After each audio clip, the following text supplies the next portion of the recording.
Underbite versus overbite. Which is most likely to kill you? Let me show you two examples. But first, do you know which is which? Here's two examples. Underbites first. From this profile picture, if you were to cover up the lower jaw, when you look at the upper lip, it doesn't look way out of proportion. And then when you add that lower jaw back to that picture, you can see some fullness of this lower lip musculature. But it doesn't necessarily look like that lower jaw is way out. It varies. In this case, you might not think that this person is a severe underbite. Maybe just have thick lips. Orthodontists might think otherwise. Lip fullness like this, it's influenced by the position of those lower teeth. And the lower teeth can be forward for a couple different reasons. One is they were lined up into that lower lip musculature to resolve all the crowding. Or two, the teeth are positioned in the jaw. And so if the lower jaw is forward, whether or not those teeth are straight, that could push those lower teeth into that lip musculature, and then you get that fullness. Perhaps the patient or this individual is straining the muscle right now in order to close the lips. This is what orthodontists consider as facial imbalance. This is something we're trying to avoid. There is a more cosmetic or balanced appearance of the face when those lower teeth aren't pushed out into that musculature. Then when you look at some of the inside photos, it's like, whoa, you might not necessarily connect these photos to that person though. This is definitely an underbite. You've got the lower teeth that are positioned out in front of the top teeth. You can see a large gap in between the side teeth.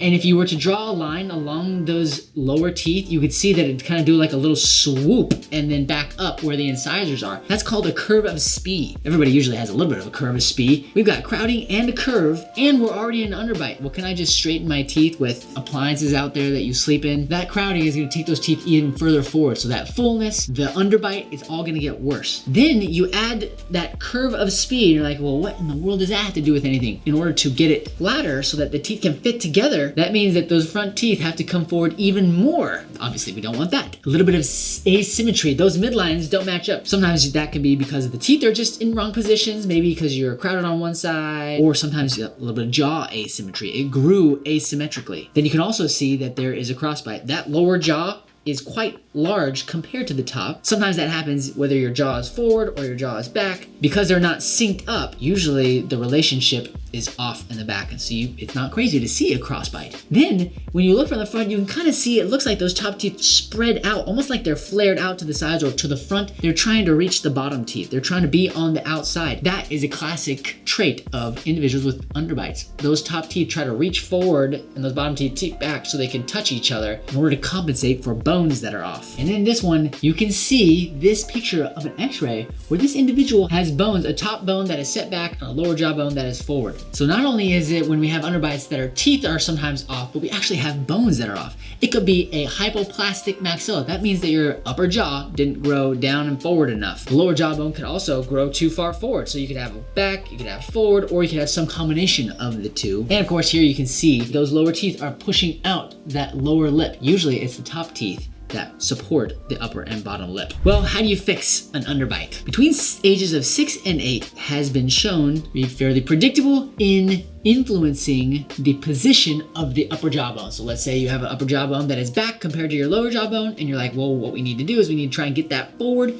How do we do that? You can use what's called reverse pull headgear. Between 6 and 8, pretty solid improvements, and both dentally and skeletally. The question is, when you do something like this, usually patterns of growth stay the same. So if you had an upper jaw that's had an issue growing forward to begin with, well, as you go through puberty, as you get older and older, the lower jaw keeps growing like it does normally, and the upper jawbone, in your case, might maintain the same pattern, so it's not growing as much. So you improve it, and then it grows, but the top is not growing as much. So the same underbite could reoccur later on through puberty and late growth. Not that you shouldn't do it when you're young, because sometimes you get the correction and you maintain the correction. Another option is you wait until you go through puberty, and instead of hooking up to your teeth in a face mask, you actually do a bone-anchored maxillary protraction. You put screws in your bones on top here and then screws in your bones here, and you hook up rubber bands. You're trying to help facilitate forward growth of the upper jaw, and you're trying to restrict the lower jaw so that you can maintain balance. That is a relatively new procedure. You can't do it too early. There's some complications there, and once you get past a certain point, again, you're mostly done with growing, and so there's not a lot of growth to control or try to change. And so really what it comes down to is surgery. Surgery has been proven to be quite predictable in producing well-balanced faces and occlusion or bites with well-aligned teeth, but you have to go through surgery. If this were me, and I was still young going through puberty, I'd probably choose to try the BAMP procedure with the screws here and wear rubber bands. The whole headgear thing you're pulling this way, if you're trying to do that on a 6 and 8-year-old, not that it's impossible, there are very compliant 6 and 8-year-olds out there, it just is tricky, and mom and dad, you better be ready to lock in and help make sure it gets done. There are currently no proven eating habits, muscle exercises, breathing exercises, posturing exercises that can help you avoid this condition. And if you have somebody in your family history, mom, dad, have underbites, you might just prepare yourselves and take your kiddos to the orthodontist to start getting plans, ideas. All right, we're gonna do the same thing. We got an overbite here, but if you cover that lower jaw again, same thing. It doesn't necessarily look like an imbalanced face. And then when you add that lower jaw on that side profile, you can see that the lower jaw doesn't look like it's supporting the top part of the face. The lower lip appears to be a little everted. The lip kind of curves underneath. We call that a deep mentolabial sulcus. So not quite as balanced there. If you go to the frontal view, maybe not quite as obvious on a fullness or a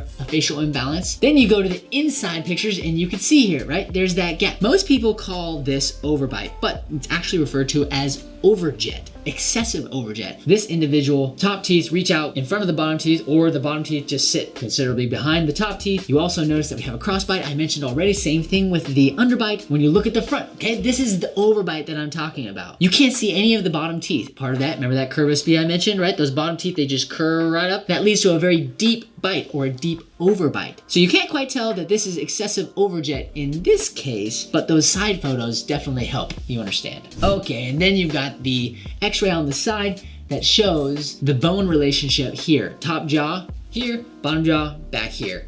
And so we've got a gap between our top and our bottom teeth. In this case, you can also see how the upper tooth usually affects the lip position. The upper lip rests on that top tooth, and then that top tooth pushes considerably down on that bottom lip and it rolls out like that. Okay, so how do you fix excessive overjet, or what people call overbite? Well, between the ages of 0 and like 10-ish, anything you do to try and fix that, whether it's with an appliance or rubber bands, braces, you may see those gains. Sometimes just by posture, it's like you just get in the habit of pushing forward. Sometimes those gains are lost because you're growing, but you're not growing super fast to support those gains. You still need later work in order to try and improve the situation. By the time puberty rolls around, which for some girls is at around age 10, for boys it could be later, that has been proven to be generally the best time to control what growth is going to happen in your body. We're not necessarily trying to make your lower jaw bigger, we're just trying to control the growth and make sure that it's growing in this forward position, stabilize there. And how do you do that? Well, you can use things like the herps, that's what we use in our office, and then rubber bands. All of these appliances with braces usually have been shown to effectively treat certain amounts of excessive overjet. But the timing is key. During puberty, your body is growing the fastest that it's gonna grow, and so you have support. Bring it forward and your body's growing, and so it could grow into that position. Now, if you're past puberty, you're just not growing that fast. You don't see that many changes in your face and jawbones anymore, and any changes just take decades and decades of life to see changes. And so really all you have left is rubber bands to try and help change the teeth position, or surgery. If you're just pulling teeth back, it doesn't necessarily change the lower jaw and the balance of the face. Sometimes it can make it worse. Surgery has the potential to improve the facial balance and the bite altogether.